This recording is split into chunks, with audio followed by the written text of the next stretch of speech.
not be the same. Few people laughed. Few people cried. Most people were silent.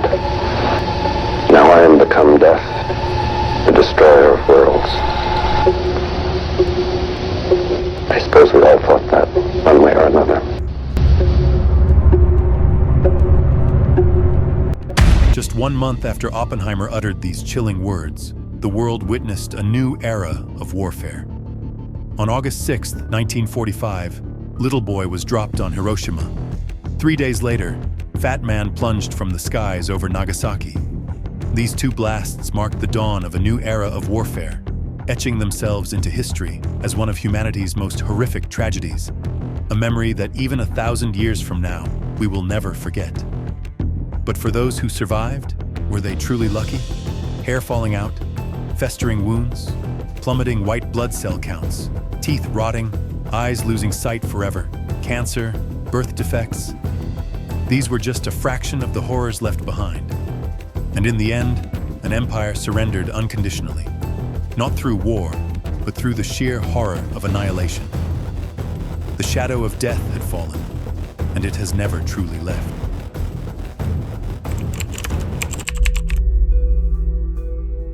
The bombing of Hiroshima and Nagasaki marked the detonation of the first 2 atomic bombs in human history. The attacks were carried out by the United States military under the direct orders of President Harry S. Truman in the final days of World War II. The reason these 2 Japanese cities were targeted was their strategic military importance. President Truman justified the bombings as a way to quickly end the war by inflicting mass destruction and fear, forcing the Empire of Japan to surrender. And indeed, this was no mere threat. The detonation of these 2 bombs brought unimaginable devastation, a price Japan still pays to this day.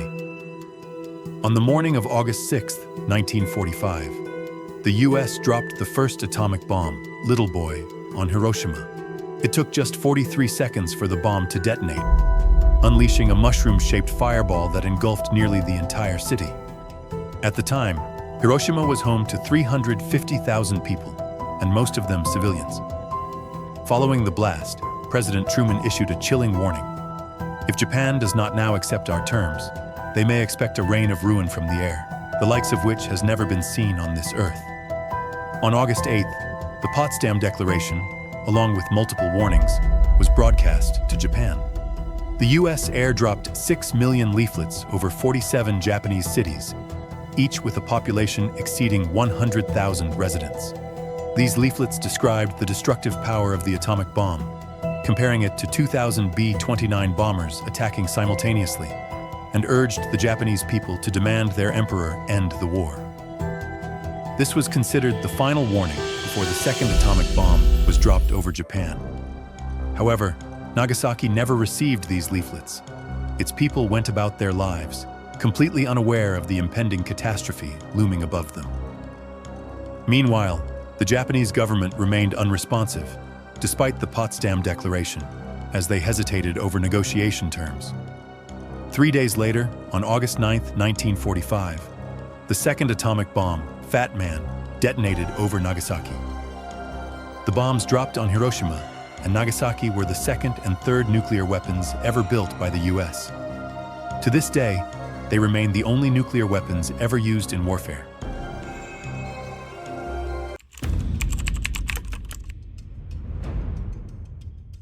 To this day, the American bombings remain a subject of controversy, even among US citizens. One of the most debated aspects is that among the victims in Hiroshima, around 2,000 Japanese Americans, US citizens of Japanese descent, shared the same tragic fate as the locals. These were American students studying in Japan, who were unable to leave when war broke out. The debate over innocence and justification in war may never end, but one fact is clear. Countless lives were lost in an instant. In the US, many believed the bombs ended the war sooner, preventing more casualties. In Japan, they are seen as unnecessary and immoral attacks on civilians. At the moment Fat Man was dropped on Nagasaki, the city had a population of around 200,000. The bomb, dropped hastily, detonated midway between its two primary targets.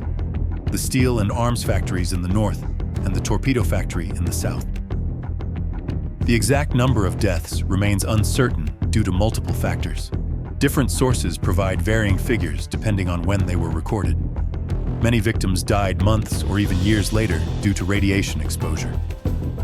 Additionally, political pressure has led to both exaggeration and downplaying of the numbers for propaganda purposes.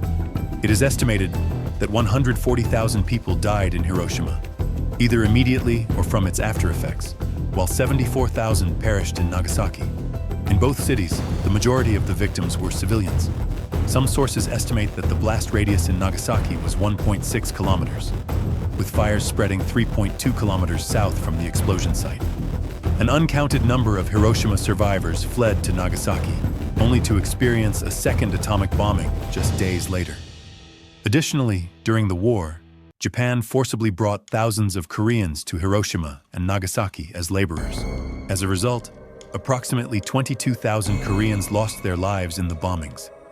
In Hiroshima alone, 1 in every 7 victims was of Korean descent. Yet to this day, they are not officially recognized as atomic bomb survivors and have been denied healthcare benefits. The 2 bombings destroyed over 70% of all structures in Hiroshima and Nagasaki, turning them into instant wastelands filled with smoke, fire, and blood. On August 15, 1945, just 6 days after the Nagasaki bombing, the Empire of Japan surrendered unconditionally to the Allies. The official surrender document was signed on September 2, 1945, bringing an end to the bloodiest war in human history.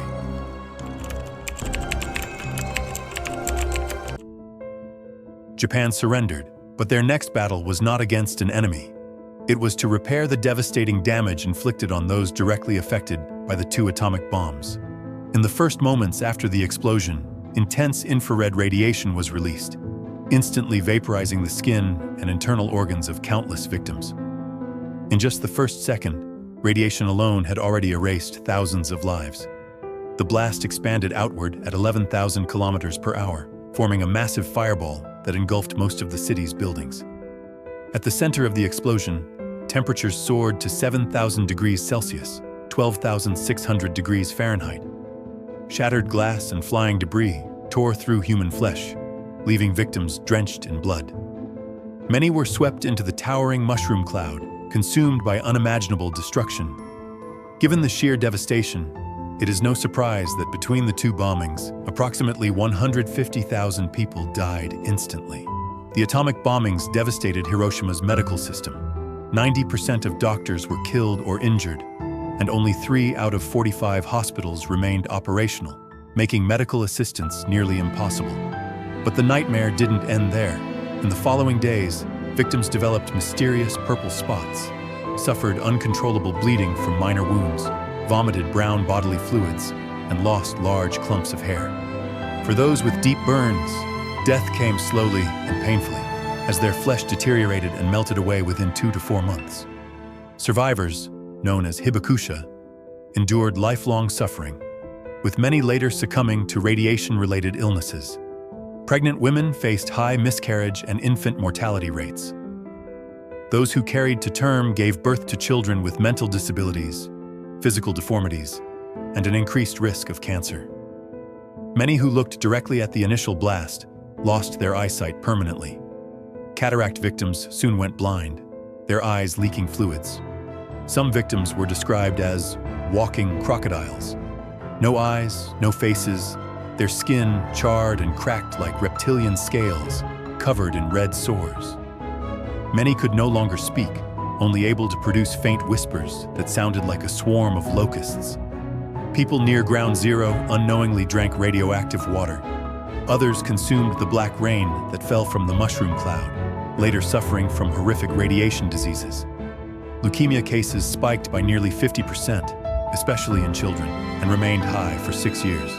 By the 1950s, breast, lung, and thyroid cancer rates skyrocketed. These horrors were worsened by famine, disease, and extreme poverty, leaving survivors in utter despair. For years, the number of deaths from burns, radiation sickness, and other injuries continued to spiral out of control. Yet some survived both bombings. The most famous case is Tsutomu Yamaguchi, who was in Hiroshima and Nagasaki when both bombs fell. He was the only officially recognized Niju Hibakusha, twice-bombed survivor, among 165 known cases. In the decades that followed, nuclear bombs became more powerful, their destructive force far greater. However, to this day, the bombings of Hiroshima and Nagasaki remain the only instances where nuclear weapons were used against civilians.